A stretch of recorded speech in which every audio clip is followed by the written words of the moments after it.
नमस्कार विद्यार्थी मित्रों। तो देखो हमने अभी तक जो कल का क्लास हुआ और इस कल की क्लास में इनाम पाठ के बारे में जानकारी देख ली। हम इकाई दूसरी देख रहे और दूसरी इकाई में हमने पाठ क्रमांक 3 इनाम ये देख लिया और पाठ क्रमांक 4 तो हमारे पाठ्यक्रम के लिए नहीं है। सिंधु का जल यह पाठ्यक्रम के लिए नहीं है। तो आज हमें एक नए पाठ की शुरुआत कर लेना है और नए पाठ की शुरुआत हम इस पाठ से करने वाले कि अतीत के पत्र।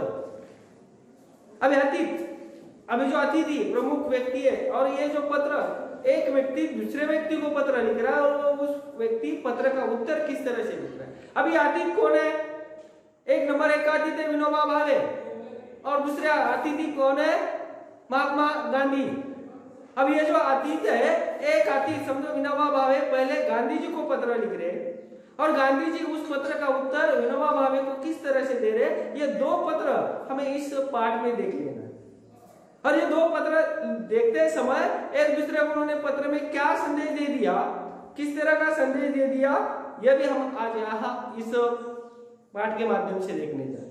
तो देखो पहले देख लेंगे ये जो अतीत के पत्र, इनके जो लेखक है मानो विनोबा भावे और महात्मा गांधी जी। तो देखना हमें यहाँ परिचय देख लेंगे। अभी पहले परिचय देख लेंगे विनोबा भावे। विनोबा भावे का पूरा नाम है विनायक नरहरि भावे। इनका जन्म हुआ 11 सितंबर 1895 में और इनकी मृत्यु हो गई 15 नवंबर 1982। देखो विनोबा भावे का पूरा नाम विनायक नरहरि भावे था। आप स्वतंत्रता संग्राम सेनानी, देखो देश को आजादी दिलाने के लिए हमारे देश का जो स्वतंत्रता संग्राम चल रहा था, इसमें उन्होंने एक महत्वपूर्ण भूमिका निभाई है। दूसरी बात कही है सामाजिक कार्यकर्ता तथा प्रसिद्ध गांधी विचारक थे। सामाजिक कार्यकर्ता, समाज में जो भी परेशानी आए इस परेशानी को छुटकारा देने के लिए उन्होंने बहुत सही कार्य किया। इतना ही नहीं, गांधी विचार के प्रवर्तक थे। देखो उस जमाने में जो भी एक महान व्यक्ति थे, स्वतंत्रता संग्राम में देश के आजादी के लड़ाई में हिस्सा लेने वाले जो व्यक्ति थे वो गांधी के विचारों से प्रभावित थे और उनमें से विनोबा भावे भी एक थे। इनकी प्रमुख कृतियां है गीता का मराठी में अनुवाद। देखो जो गीता है हिंदू धर्म का पवित्र धर्म ग्रंथ ऐसा माना जाता है। ये जो गीता मानो वह संस्कृत भाषा में थी। जैसे कि आप लोगों को पता है गीता किसको सुनाई है, जो महाभारत है अथवा जो कुरुक्षेत्र का जो मैदान है, इस कुरुक्षेत्र के मैदान में तुम लोगों को सभी को पता है ये जो गीता है श्री कृष्ण ने किसको सुनाई थी? अर्जुन को। और वह हिंदू धर्म का क्या है, आज पवित्र धर्म ग्रंथ माना जाता है।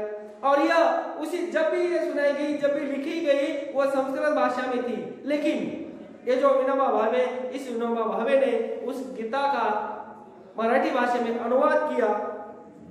गीता पर वार्ता, शिक्षा पर विचार आदि कुछ प्रमुख रचनाएं हैं। गीता पर वार्ता, शिक्षा जो पढ़ाई है इस पर अलग अलग प्रकार की क्या उन्होंने क्या की है, एक उनकी प्रमुख रचना है। और दूसरे जो लेखक है महात्मा गांधी जी। अब उनका जन्म हुआ 2 अक्टूबर 1869 में। तुम लोग हम सभी को पता है हम गांधी जी की जयंती मनाते 2 अक्टूबर को। आने वाले कुछ दिनों में हम भी गांधी जी की जयंती मनाने वाले हैं मानो।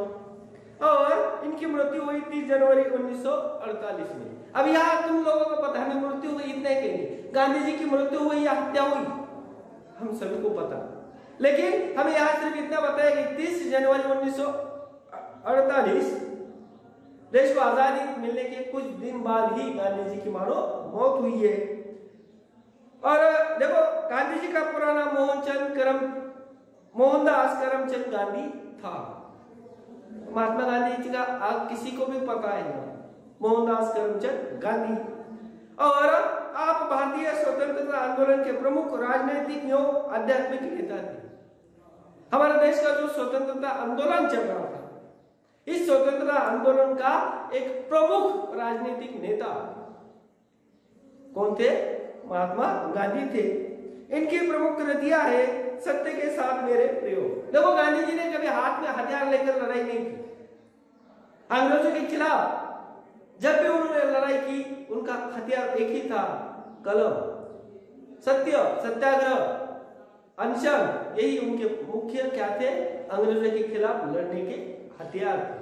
और इसीलिए उनकी वो एक रचना थी, सत्य के साथ मेरे प्रयोग। यह आत्मकथा है, हिंद स्वराज्य या इंडियन होम रूल लीग।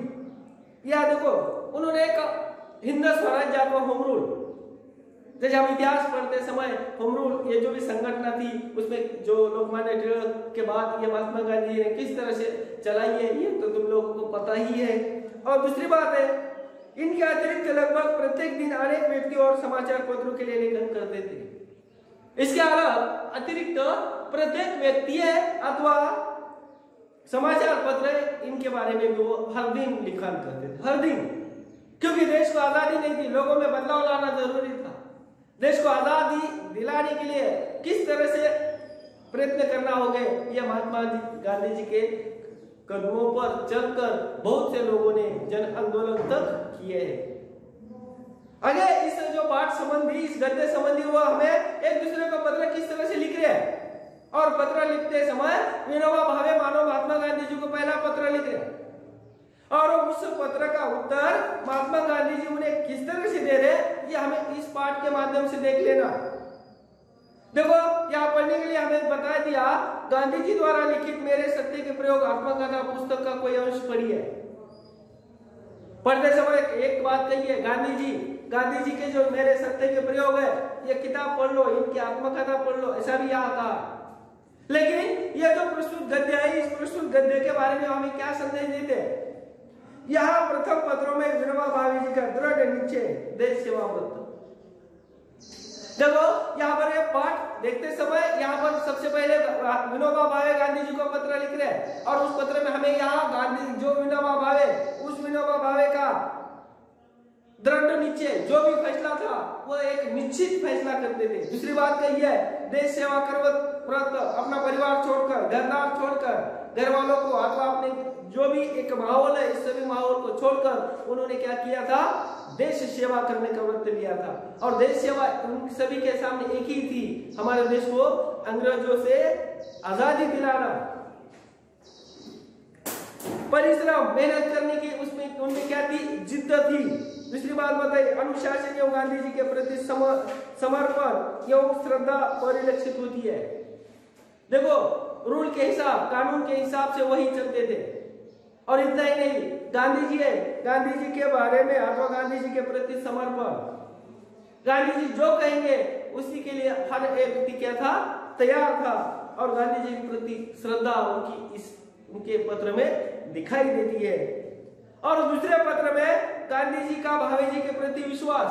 देखो जब विनोबा भावे ने पहला पत्र गांधी जी को लिखा, और उस गांधी जी उस विनोबा भावे के पत्र का उत्तर देते समय उनका ही जितना विनोबा भावे की गांधी जी पर श्रद्धा थी, और उसी तरह गांधी जी का भी विनोबा भावे पर क्या था, विश्वास था। पितृव्रत प्रेम दिखाई पड़ता। देखो गांधी जी विनोबा भावे को अपना पुत्र मानते थे, और विनोबा भावे भी महात्मा गांधी जी को अपने पिता समान मानते थे।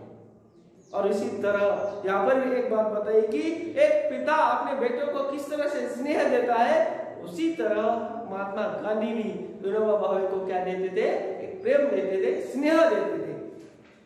इन पत्रों से विविध मानवीय मूल्यों को अपनाने की प्रेरणा प्राप्त होती है। देखो ये जो दो पत्र है, इन दो पत्रों से मानवीय मूल्य क्या है, इंसानों का जीवन किस तरह से, हमें किस तरह से जीना चाहिए, यह इन दो पत्रों से हमें यहाँ पता चलता है। तो देखो सबसे पहले हम यह देखेंगे कि विनोबा भावे ने महात्मा गांधी जी को पत्र किस तरह से लिखा, उन्होंने उस पत्र में क्या क्या बातें बताई है। सबसे पहले परम पूज्य बापूजी, देखो बड़े लोग हैं, बड़े लोगों को पत्र लिखते समय हमें उनका एक आदर आतिथ्य करना चाहिए। और उसी तरह ये विनोबा भावे पत्र लिखते समय परम पूज्य बापूजी यहां से वो शुरुआत कर रहे हैं। 1 साल पहले अस्वास्थ्य के कारण आश्रम से बाहर गया था। देखो गांधी जी का जो आश्रम था, और यह विनोबा भावे गांधी जी को बता रहे कि मैं 1 साल से बीमार था, अस्वस्थ था, इसीलिए अपना जो आश्रम है, आश्रम से बाहर गया था। यह तय हुआ कि 2-3 मास वहीं रहकर आश्रम लौट जाऊंगा। देखो विनोबा भावे कह रहे कि मैंने यह तय कर लिया था, यह निश्चय कर लिया था कि 2-3 महीने में वाई में रहूंगा, और वाई में रहकर बाद में कहा वापस आऊंगा, आश्रम में लौट जाऊंगा। लेकिन पर 1 साल बीत गया, फिर भी मेरा कोई ठिकाना नहीं। मैंने वादा किया था कि 2-3 महीने में मैं वापस लौटूंगा, लेकिन 1 साल बीत गया। 1 साल किस तरह से बीत गया यह तो मुझे कोई पता नहीं, और फिर भी करे, पर मुझे कबूल करना चाहिए इस बारे में सारा दोष मेरा ही है। देखो गलती मान लेना चाहिए, हमसे गलती हो गई, उस गलती को मान भी लेना चाहिए। उसी तरह विनोबा भावे गांधी जी को पत्र में कह रहे, मुझे पता है, मैंने आपको कहा था कि मैं 2-3 महीने में वापस लौट आऊंगा, लेकिन 1 साल भी बीत गया, फिर भी मैं वापस लौटा क्या नहीं। और यह भी इस बात का भी मुझे पता है, इसमें सारा दोष किसी का है, मेरा ही है, मतलब विनोबा जी का है। और वैसे मामा फड़के को मैंने 1-2 पत्र लिखे थे। देखो मामा फड़के जो आश्रम का पूरा काम देखते हैं, और विनोबा भावे कह रहे हैं कि वैसे तो मैंने मामा फड़के को 1-2 पत्र लिखकर बातें बताई थी, और आश्रम ने मेरे हृदय में खास स्थान प्राप्त कर लिया है। इतना ही नहीं, अब तो मेरा जन्म ही आश्रम के लिए है। देखो इंसानों के मन में देशभक्ति किस तरह से होती है, सिर्फ बताने के लिए देशभक्ति नहीं होना चाहिए, वो उसके एक मन से देशभक्ति होना चाहिए। और उसी तरह या विनोबा भावे भी कहते हैं, ये जो आश्रम है, आश्रम ने मेरे हृदय में एक खास जगह कर दी है, और मेरी श्रद्धा है, वो कह रहे कि मेरा एक विश्वास है कि मेरा जो जन्म हुआ, ठीक है, मेरा जो जन्म हुआ, ये मेरा जन्म किसी के लिए हुआ है, एक आश्रम के लिए जन्म हुआ है, ऐसी मेरी श्रद्धा बन गई है, ऐसा मेरा विश्वास हो गया है। तो फिर प्रश्न उठता है कि मैं 1 वर्ष बाहर क्यों रहा। देखो अपने आप को ही वो कह रहे कि वो खुद को मान रहे कि मेरा जन्म आश्रम के लिए हुआ है। फिर यह भी सवाल पैदा होता है, खुद कह रहे कि मेरा जन्म आश्रम के लिए हुआ है, फिर वो अपने आप को ही सवाल पूछ रहे कि फिर मैं 1 साल बाहर क्यों रहा। देखो ईमानदारी कर्तव्य निष्ठा किस तरह से होती है, गलती मान भी लेना चाहिए। और उसी तरह विनोबा भावे कहते हैं कि मानने वाले यह थे कि मानते यह थे कि मेरा आश्रम के लिए एक जन्म हुआ है, फिर मैं बाहर क्यों रहा, प्रश्नार्थ चिन्ह है यहाँ पर। तो देखो अभी बातें बता रहे कि बाहर क्यों रहा। जब मैं 10 वर्ष का था तभी मैंने ब्रह्मचार्य व्रत का पालन करते हुए देश सेवा करने का व्रत लिया था। देखो ब्रह्मचार्य, अजन्म शादी नहीं करूंगा। देखो यहाँ इंसान है, आपका देशभक्ति करने के लिए अलग अलग तरह के व्रत लिए हुए आपने देखे व्यक्ति, और उसमें से विनोबा भावे की बात कर रहे हैं हम। विनोबा भावे कह रहे कि जब मैं 10 साल का था तभी मैंने ब्रह्मचारी रहने का एक व्रत लिया था, एक कसम ले ली थी, और देश सेवा करने का भी व्रत ले लिया था। क्यों? तुम सभी को पता था उस समय किसका अमल था हमारे हिंदुस्तान पर, अंग्रेजों का अमल था, और इस अंग्रेजों के अमल से हमें छुटकारा पाने के लिए महात्मा गांधी के साथ साथ देश सेवा करने वाले तो अलग अलग तरह के क्रांतिकारी भी हमें देख लिए, उनके बारे में भी हमें कुछ जानकारी है, और उनमें से कौन है के विनोबा भावे। और वो कह रहे कि मैं 10 साल की उम्र में ही मैंने कसम ले ली थी मैं अजन्म शादी नहीं करूंगी, और देश सेवा करने का व्रत ले लिया था। उसके बाद मैं हाई स्कूल में दाखिल हुआ, उस समय मुझे भागवत गीता के अध्ययन का शौक लगा। देखो जब मैं वो कह रही कि मैं 10 साल का था, उसी समय हाई स्कूल की पढ़ाई करने के लिए चला गया, और पढ़ाई करते करते भागवत जो गीता है, भगवत गीता, इस भगवत गीता पढ़ने का मुझे क्या लगा, शौक लगा।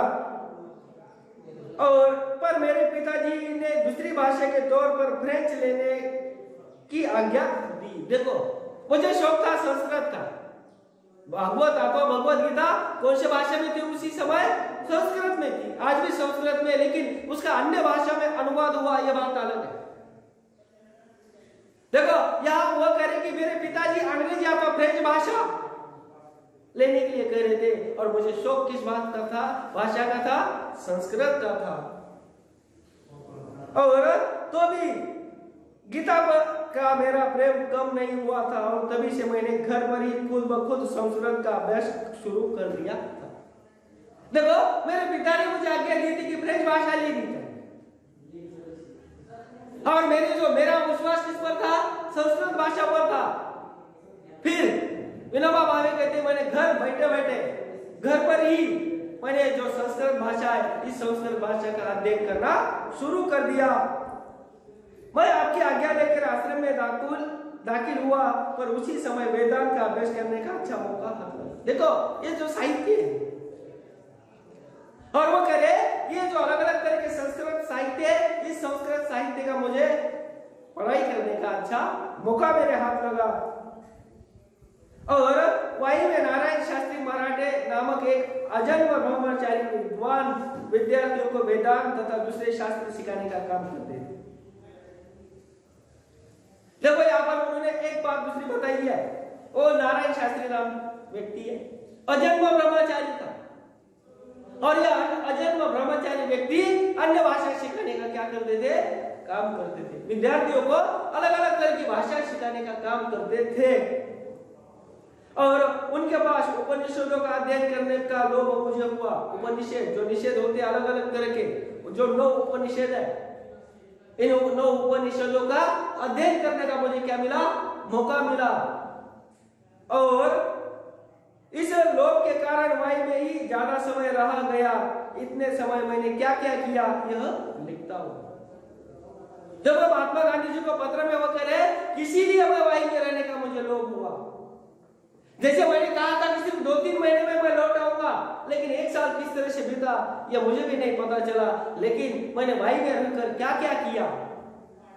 गीता का पढ़ाई की, वेदांत की पढ़ाई की, उपनिषद की पढ़ाई की, और मैंने यह जो भाई में रहने के बाद 1 साल में मैंने कौन कौन सा काम किया मैं नीचे लिखकर आपको बता रहा हूं। और ये जो विनोबा भावे देखो महात्मा गांधी जी को किस तरह से लिखकर बता रहे थे।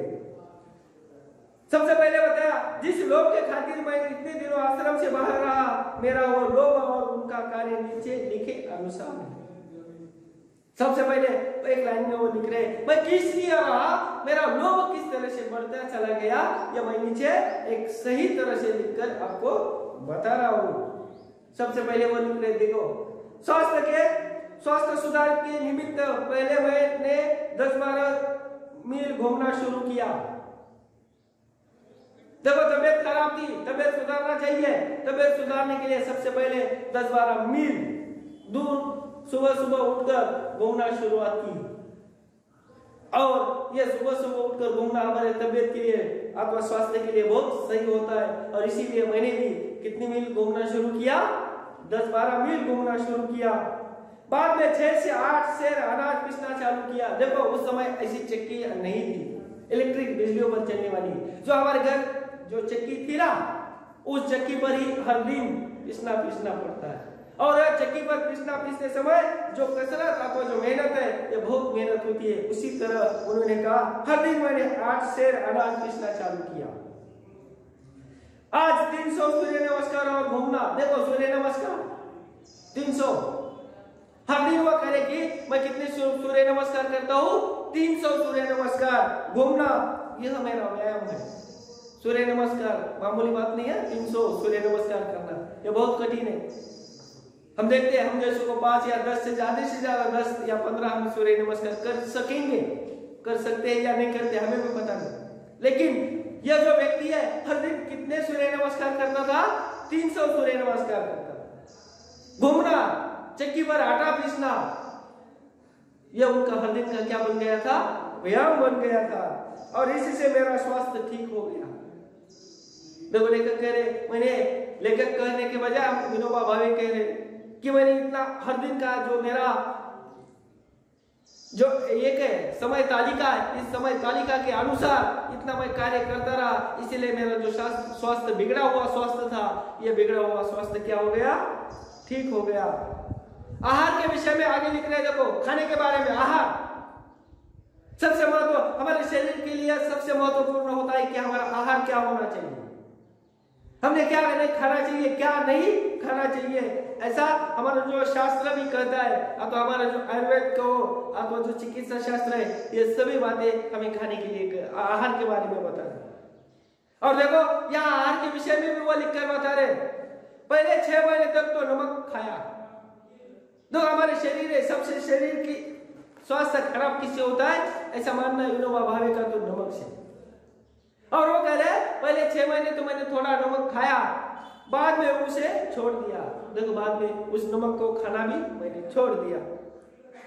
मसाले वगैरह बिल्कुल नहीं खाए और अजन्म नमक और मसाले ने खाने का व्रत लिया। देखो मसाले वगैरह तो बिल्कुल नहीं खाए और इसके बाद उन्होंने कसम ले ली, अजन्म जब तक मैं जीवित हूं, जब तक मैं जिंदा हूं, तब तक मसाले की चीजें और नमक कभी भी नहीं खाऊंगा।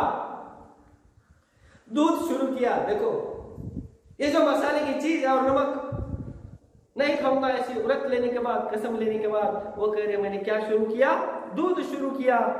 बहुत प्रयोग करने के बाद यह सिद्ध हुआ कि दूध बिना बराबर चल नहीं सकता। देखो बहुत प्रयोग करने के बाद यह सिद्ध हुआ, यह पता चला कि दूध बिना बिल्कुल नहीं चल सकता। फिर भी अगर इसे छोड़ा जा सकता है तो छोड़ देने की मेरी इच्छा है।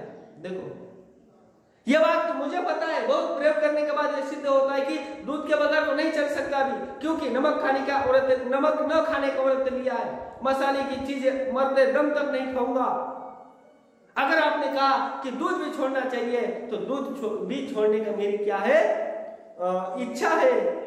1 महीना केले, देखो केले 1 महीना केले, दूध और नींबू पर बिताया। देखो अनाज बिल्कुल नहीं खाया, यानी रोटी सब्जी ऐसी नहीं खाई। उन्होंने कहा केले, दूध और नींबू पानी, इस पर मैंने कितने दिन बिताए? 1 महीना बिताए। इससे ताकत कम हुई। देखो विनोबा भावे कह रहे इससे मेरी क्या कम हो गई? ताकत कम हो गई।